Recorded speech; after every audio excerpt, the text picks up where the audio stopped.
I feel like there is a bit of a gap in the housing market for bespoke, interesting properties. Generally, people are too focused on the number of bedrooms and floor area and not the quality of their home. So I wanted to show with my own home that maybe there's a better way to do things.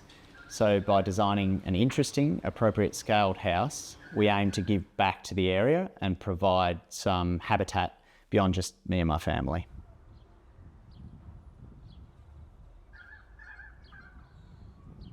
The home is located in Torquay, a beachside town along the Great Ocean Road in Victoria.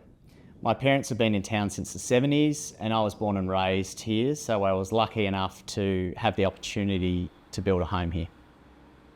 The site interested me because it was a part of a broader eco-estate and developed by Bar and Water, whereby all of the houses built here had to achieve a minimum 7.5 star rating.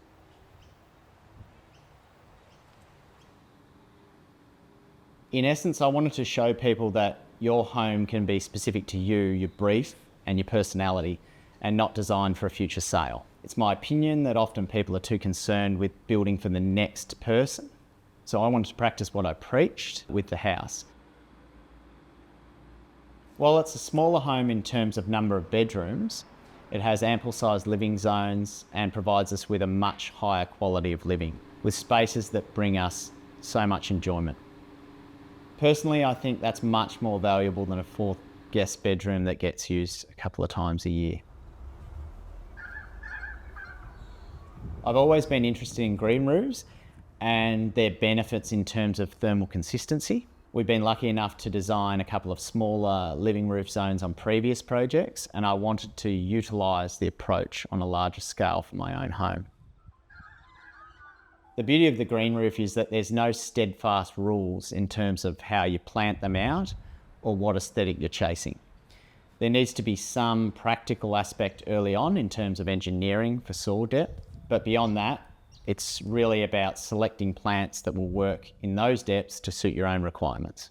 We've simply planted ours out with mainly Indigenous varieties.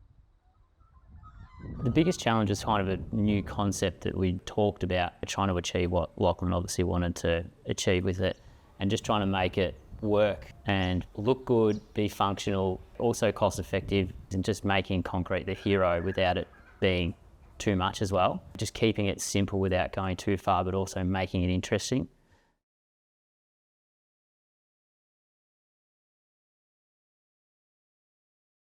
Everything with this home relates to first principles. The living areas to the north of the dwelling and the bedrooms to the south. You enter under the green roof and into the living room. We wanted to create a sense of coziness and warmth, so we introduced a 3/4 wall to create division between the dining and lounge. On the lounge side, there is a fireplace and hearth and a built-in bench seat on the other. The double brick wall has the added benefit of providing a heat sink for the fireplace. So there's a radiant heat throughout the night, long after the fire goes out. The design of the kitchen consists of a large freestanding island bench where everyone congregates, and a second working bench with oven and hot plates. There's a walk-in pantry with a dishwasher and sink zone so that dirty dishes can be dumped in there until someone's given the wash-up duties. The laundry is hidden away adjacent to bathroom amenities. The bathroom and separate toilet are to the east in close proximity to our bedrooms.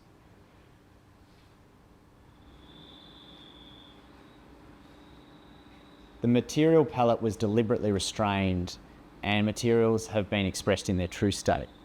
Concrete was an ideal material for the green roof application, but also because I love it.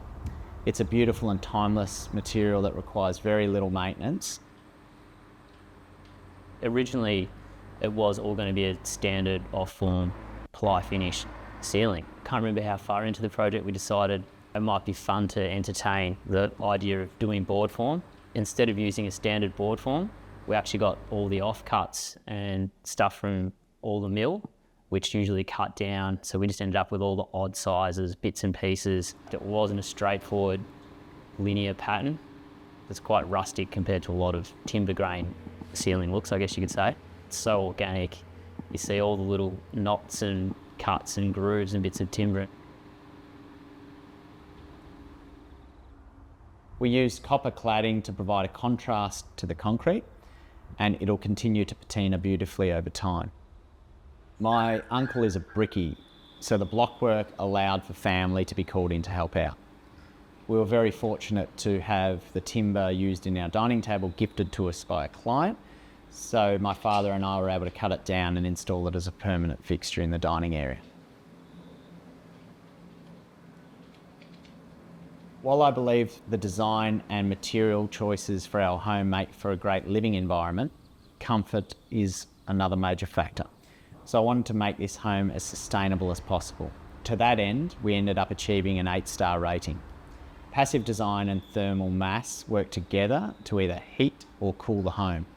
In winter, the eave allows for low-angled sun to hit the slab, providing a release of warmth. In summer, that same eave stops the hot sun from hitting the glass, and the concrete gives a sense of cool. The living roof allows for mass sunlight absorption, effectively sheltering the internals. During winter, once the house is warm, the roof works in reverse, keeping the heat inside. Although it hasn't been an overly hot summer, when we did have a 36-degree day, inside it was about 21 degrees with no air conditioning needed. The reverse block veneer walls lessen the external heat load, which is combined with high levels of insulation. The windows and sliding doors are double glazed, and we have a 6 kilowatt battery solar system as well. The living roof also contributes to another aspect of sustainability, providing a habitat for local wildlife. Too many of our homes take away from the environment, particularly land use, where the house takes up the majority of the site with a dark metal roof. And often gardens are either just lawn or worse, synthetic grass, which means that insects and birds no longer have anywhere to live. Influenced by biophilic design, we wanted to positively contribute to the environment. And while it was an added cost and gave us some challenges, we're so grateful we created the living roof. Every house we've done that's had a roof gun on it, the rooms are so nice, it's calm, it's quiet, it stays so temperate during every sort of weather that you get down here. We can get hot days, cold days, and just makes the house just look so much better. Put a garden on it however you want, whether it's natives. Lachlan and I have worked together quite a bit over the time, and we both see things in the same sort of way, and it's just nice to see someone who wants to see concrete or masonry or whatever it is in its rawest form. And when you're spending quite a bit of money and energy and time into a product like concrete, I feel it's such a shame to cover it up. It's so natural and honest here, and it is what it is, and that's what I love about it. We loved working with skilled tradies who enjoyed the process, like Damien, and who were willing to explore opportunities that provided a better outcome for our home. The simplicity of the interiors and the living roof set the home apart from what we see in the everyday. It's the type of architecture that doesn't appeal to everyone, and that's okay. Referring to one of his houses, I believe the architect Sean Godsell once said something along the lines of, "I don't care if people hate it or love it, so long as they aren't ambivalent towards it." I feel that this statement is somewhat true of this home. Importantly here, these architectural gestures and interesting features are actually founded in practical benefit, which is a balance that I'm most proud of in the home.